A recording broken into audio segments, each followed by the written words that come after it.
글로벌 정면 승부 예고해드린 대로 오늘은 프랑스로 가보겠습니다. 파리의 정지윤 리포터 연결합니다. 안녕하세요. 예, 안녕하세요. 네, 이 프랑스 정부가 일명 정글이라고 불리는 이 칼레의 난민촌 일부를 지금 철거하고 있다면서요? 네, 그렇습니다. 지난 29일부터 프랑스 정부는 칼레에 위치한 난민촌 철거를 시작했는데요. 네. 철거 첫날부터 프랑스 경찰과 난민들이 팽팽하게 대립하면서 결국 폭력 사태로까지 이어졌습니다. 철거 시작과 동시에 150여 명의 난민들과 시민운동가들은 현장에 투입된 철거 인력과 경찰들을 향해 돌을 던지고 텐트에 불을 지르며 저항했는데요. 이에 맞서 경찰은 최루탄을 발포하며 난민들의 폭동을 진압시키고 총 100여 개의 텐트와 판잣집을 철거했습니다. 이번 철거를 위해 현장에는 불도저 2대를 비롯해서 폭동 진압을 위한 특별경찰 병력도 투입된 것으로 알려졌는데요. 경찰과 난민들 사이에 폭력 사태가 일어나면서 완전한 철거가 이루어지기까지는 조금 더 시일이 걸릴 것으로 보입니다. 네, 참 이게 안타까운 사태인데 이 난민들이 겨울을 무사히 지낼 수 있도록 정부에서 이 컨테이너 난민촌을 만들었다고 하던데요. 난민들은 왜 그쪽으로 이주하지 않고 이렇게 충돌을 일으키고 있는 거죠? 프랑스 칼레에서 머물고 있는 난민들은 대부분 아프리카나 중동에서 온 경우가 많은데요. 내전이나 자국의 정치적, 경제적 어려움을 피해 유럽 국가로 오고 있습니다. 특히 아프리카 난민들은 영국을 최후의 목적지로 생각하고 있는데요. 대부분의 난민들이 영어를 구사할 줄 알고요. 또 다른 유럽 국가에 비해 영국이 비교적 난민 규제가 느슨한 편이고 난민 수당을 지급하고 있기 때문입니다.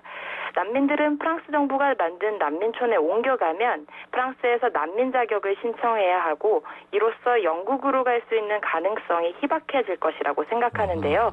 이러한 이유 때문에 난민들은 프랑스 정부가 지정한 컨테이너 난민촌으로 이동하는 것을 거부하고 있는 상태입니다. 그렇군요. 자, 이게 오늘 외신 사진을 보니까요. 난민들이 입까지 꿰매가면서 시위를 하고 있던데요. 이 방송과 영화계의 몇몇 인사들도 이 칼레 난민촌 철거 연기를 촉구하는 행사에 참여했다고 들려오는데 어떤 내용입니까?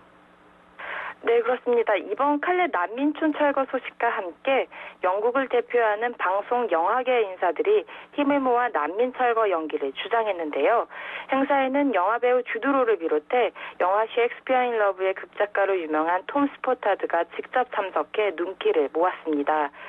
이들은 영국 데이비드 캐러먼 총리에게 전하는 편지를 직접 낭독했는데요. 특히 난민촌 어린이들에 대한 보호가 절실하다고 주장했습니다.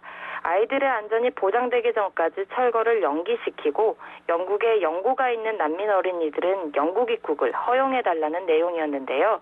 이 탄원서는 낭독한 주드로 이외에도 유명 배우 컬린 퍼스와 베네딕트 컴버배치 등이 동참했고요. 현재까지 10만여 명이 서명한 것으로 알려졌습니다. 네, 자 지금 칼레에는 난민이 얼마나 모여 있나요? 그리고 이 난민들이 특별히 칼레로 모여든 이유가 따로 있습니까? 프랑스 칼레는 인구 7만 명의 작은 항구 도시인데요. 프랑스와 영국을 잇는 유로 해저 터널이 인접해 있는 곳이기도 합니다. 난민들이 칼레에서 총 길이 약 50km에 이르는 유로 해저 터널을 통해 영불 해협을 건너게 되면 바로 영국 포크스톤에 이르게 되는데요. 이 때문에 칼레는 영국으로 가는 길목으로 알려지면서 많은 아프리카 난민들이 모여들고 있습니다. 최근 프랑스 정부가 유로 해저 터널 경비를 강화시키면서 칼레에 체류하게 된 난민자의 수가 약 4,000명에 도달했고요. 이 때문에 칼레는 정글이라는 불명예스러운 수식어가 붙기도 했습니다. 네, 자 이번 철거로 인해서 벨기에는 자국을 통해서 영국으로 가는 난민들을 막기 위해서 또 이 프랑스 국경 통제를 시작했다면서요? 네, 그렇습니다. 프랑스 칼레는 벨기에 국경 역시 인접해 있는 곳인데요.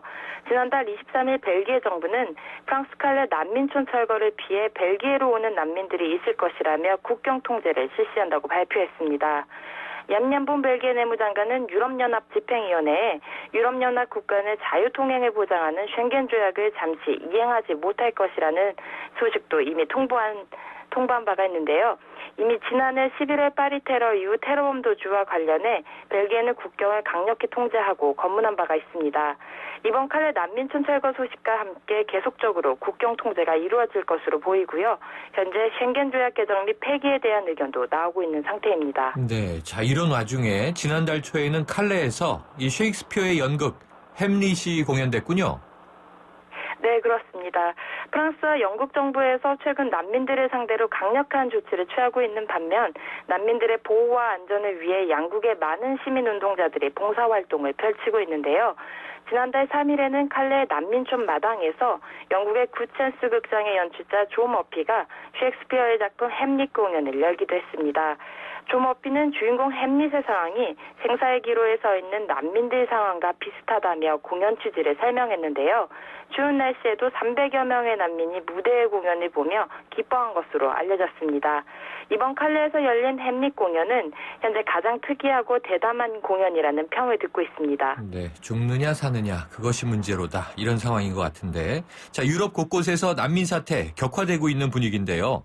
프랑스 사람들의 난민에 대한 정서나 감정 어떻습니까? 현재 프랑스 사람들이 가진 난민에 대한 감정은 그닥 좋지만은 않은데요. 이번 프랑스 칼레 난민촌 철거 역시 칼레의 시민들의 정서가 반영된 결과라고 해석할 수 있습니다.